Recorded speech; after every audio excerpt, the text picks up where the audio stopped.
Sekarang saya ingin mengundang Bapak Ibu semua, para tamu undangan yang berbahagia, untuk bersama-sama menyaksikan tayangan video berikut ini. Selamat menyaksikan.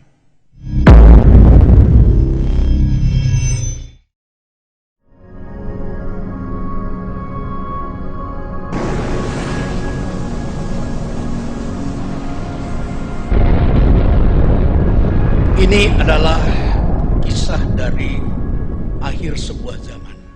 Dan kita banyak menyaksikan ketika zaman berakhir, maka terjadilah pergolakan-pergolakan. Kita bisa lihat apa yang sudah dijanjikan dalam kitab suci.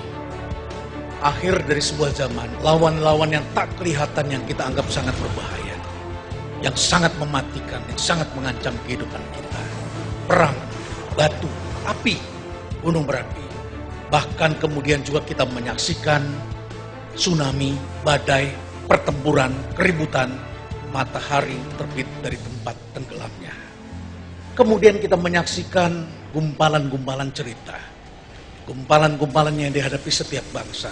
Dan kita berpikir itu adalah akhir dari segala-galanya. Padahal mungkin itu hanya akhir dari suatu zaman.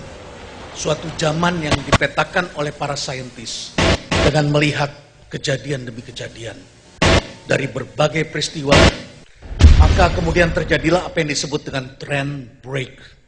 Kita menyaksikan anak-anak muda yang kita kirim sekolah, yang kita minta belajar mendapatkan ilmu-ilmu baru. Mereka kembali dan mereka menerapkan.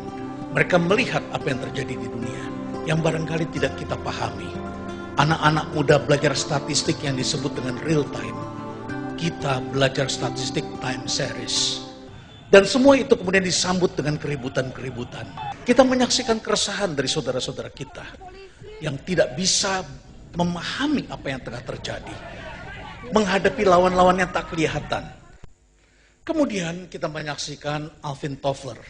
Alvin Toffler mengatakan bahwa suatu ketika dunia industri akan ditinggalkan, masuk ke dunia informasi. Tokoh-tokoh ini semua menjawab dengan mengatakan, jangan-jangan itu kami. Inilah tokoh yang mengembangkan gelombang pertama teknologi informasi. Yang kita sebut sebagai connectivity. Mesin bertemu dengan mesin. Manusia di seluruh dunia kemudian terhubung. Dan terbentuklah gelombang pertama teknologi informasi. Gelombang pertama dari lamaran Alvin Toffler. Dan mereka mengatakan dunia kamilah itu. Gelombang pertama mencatat sebuah proses keterhubungan kita semua. Kita yang tak saling kenal pun menjadi saling kenal. Tetapi pada saat yang bersamaan terjadi penghancuran dari sistem yang lama. Tiba-tiba semua terhubung dan masuklah kita pada gelombang kedua. Sosial media menghubungkan kita, bahkan menciptakan sesuatu yang membuat kita juga ragu-ragu, bahkan rasa takut yang besar karena munculnya hoax. Karena munculnya lawan-lawan tak kelihatan. Sampai kemudian masuklah kita pada gelombang berikutnya. Pada gelombang yang ketiga, ini akan lebih berubah lagi. Akan menimbulkan dampak disruption yang sangat besar. Dan disruption itu terjadi karena Internet of Things. Atau disebut juga Internet of Everything. Kalau OJK terlambat, maka dunia perbankan kita akan hilang. Disedot oleh merek-merek terkenal dari luar negeri. Tetapi di lain pihak, ada banyak kasus-kasus yang bisa kita pelajari. Kodak sebetulnya juga telah pernah menciptakan lawan bagi dirinya sendiri. Kemudian kita bisa melihat kasus berikutnya.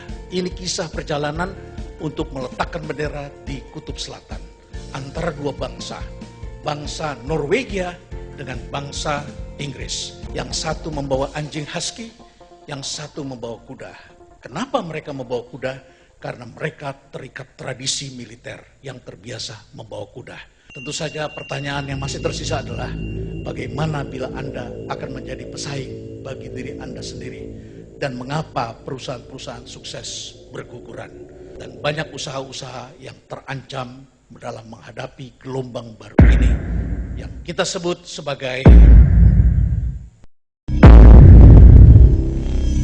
disruptions.